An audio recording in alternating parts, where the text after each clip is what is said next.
है कितना प्यारा, गम लगता है दुनिया सारा, तेरे मिलन की लगन में हमें आना पड़ेगा, गणित सिखाने दोबारा हमें आना पड़ेगा, गणित पढ़ाने दोबारा। फिर से आप सभी का स्वागत है आपके अपने YouTube चैनल मैथ्स महल में। तो चलिए स्टार्ट करते हैं साथियों आज की क्लास। और आज के क्लास में हम लोग देखेंगे कि 39 नंबर क्वेश्चन से स्टार्ट करेंगे।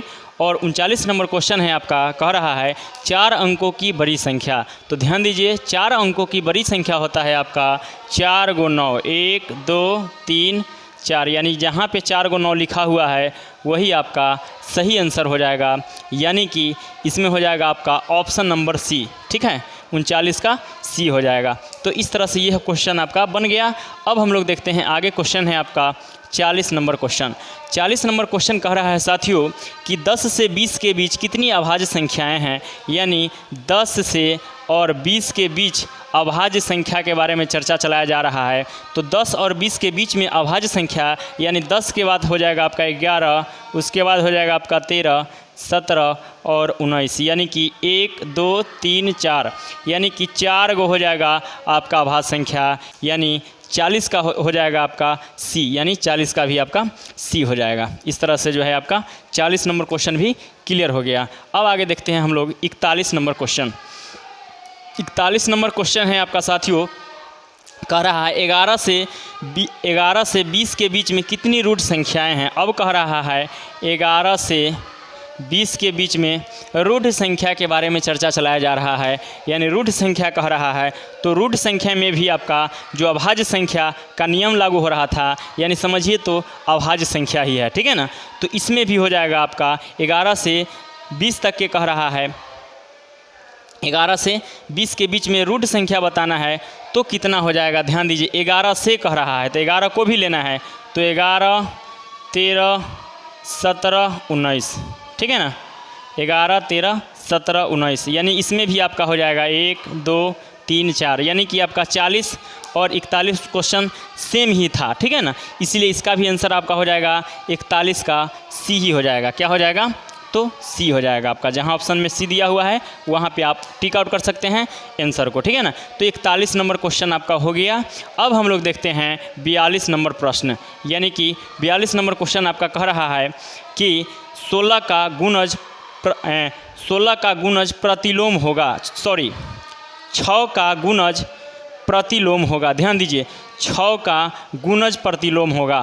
तो इसमें हम लोग क्या करते हैं, ध्यान दीजिए, यानी कह रहा है 6 का गुणज प्रतिलोम, तो हम लोग क्या करते हैं, जो संख्या दिया हुआ रहता है उसी में हम लोग 1/6 से गुना कर देंगे। क्या करेंगे, इसी में हम लोग, यानी 6 का कह रहा है आपका 6 का गुणज प्रतिलोम, तो हम लोग क्या करेंगे, इसी में हम लोग 1/6 से क्या करते हैं, गुना कर देते हैं। तो 6 से 6 को काट दीजिएगा तो कितना बचेगा आपका, यानी कि 1 बचेगा, है ना। और 1 जो है आपका ऑप्शन नंबर बी में है, तो आपका 42 का हो जाएगा आपका बी। ठीक है ना, 42 का बी हो जाएगा। तो इस तरह से ये, चलिए नेक्स्ट क्वेश्चन है आपका 43 नंबर, कह रहा है 183 × 90 + 5 बराबर 183 × 90 + 183 × 5, यानी यह जो है आपको सोल्व नहीं करना है, आपको जो है नियम बताना है कि यह कौन सा नियम को जो है फ्लो करता है। ध्यान दीजिए, तो यहाँ पे एक चीज़ हमेशा देख लीजिए कि देखिए 2 गो संख्या को जोड़ में दिया हुआ है, 2 गो संख्या को जोड़ में दिया हुआ है और एक संख्या से गुना करा रहा है। उसी प्रकार यहाँ भी 2 गो संख्या जोड़ में दिया हुआ है, फिर एक संख्या से गुना करा रहा है, यानी इस तरह का सवाल को हम लोग बोलते हैं गुना का बंटन नियम। क्या बोलते हैं, गुना का बंटन नियम। तो यह है, यहाँ पे आपका आंसर हो जाएगा ऑप्शन नंबर ए, यानी इसको बोलते हैं गुना का बंटन नियम, यानी 2 संख्या जोड़ में और एक संख्या से गुना किया हुआ रहता है, तो इसको हम लोग बोलते हैं बंटन नियम, यानी कि ऑप्शन नंबर ए हो जाएगा यह। अगला क्वेश्चन है आपका 44 नंबर। 44 नंबर क्वेश्चन में दे दिया है आपका 3 × 4 × 2 बराबर 3 × 4 × 2 बराबर 24। ध्यान दीजिए, तो यहाँ पे कह रहा है कि गुना, यानी गुना का यह कौन सा नियम है, यहाँ पे यही चीज़ आपको पूछ रहा है, यानी कि 44 नंबर क्वेश्चन में आपका पूछ रहा है कि गणित की किस प्रक्रिया को सूचित करता है, यानी कौन सा यहाँ पे गुना का कौन सा नियम है। तो यहाँ पे हो जाएगा आपका गुना का सहचर्य नियम। क्या हो जाएगा, गुना का सहचर्य नियम। सहचर्य नियम कैसे होता है, ध्यान दीजिए।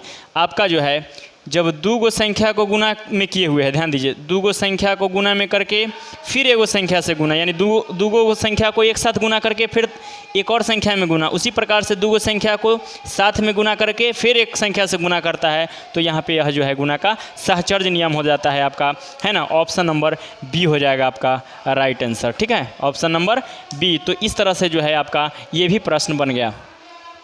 चलिए साथियों, और इस प्रश्न का जो है आपका लास्ट क्वेश्चन है, यानी संख्या पद्धति का लास्ट सवाल है आपका, कह रहा है 14,000 प्लस 1300 प्लस 2 दहाई प्लस 5 इकाई को जोड़ेंगे तो कितना हो जाएगा। ध्यान दीजिए, तो 14,000 हज़ार कह रहा है तो 1000 से गुना कर देंगे इसमें, जोड़ 1300 यानी 1300 कह रहा है तो 100 से गुना करेंगे इसमें, जोड़ 2 दहाई यानी 2 में 10 से गुना करेंगे, 2 दहाई का 10 होता है ना, दहाई का मतलब 10, और 5 इकाई यानी कि 5 ही हो जाएगा। ध्यान दीजिए, अब इस क्वेश्चन को जो है आपको जोड़ लेना है ना, यानी 14,000 हो जाएगा यह 14,000, 14 पर 3 गो जीरो, जोड़ 1300 जोड़ 20, सॉरी हाँ 10 दूनी 2 दहाई के 10 दूनी 20 प्लस 5, ठीक है ना। इस सारे क्वेश्चन को सारे चीज़ को हम लोग क्या करेंगे, जोड़ लेंगे, और इस तरह से अब इसको हम लोग क्या करेंगे, जोड़ लेंगे। तो ध्यान दीजिए, आपका जो है इसको देख लीजिए, 14,000 है आपका, 14,000 है, ध्यान दीजिए, और 1300 है, ध्यान दीजिए, 1300 को जोड़ लिए, फिर 20 को जोड़ लेते हैं और फिर 5 को जोड़ लेंगे, तो 5 हो जाएगा आपका, 2 हो जाएगा, 3 हो जाएगा, 4 1 5 हो जाएगा, 1 हो जाएगा, यानी 15,325, 15,325, यानी जो ऑप्शन में आपका दिया हुआ रहेगा 15,325 वही आपका सही आंसर हो जाएगा, यानी कि 45 में दिया है आपका option number B, option number B आपका राइट आंसर हो जाएगा 15,325। ठीक है साथियों।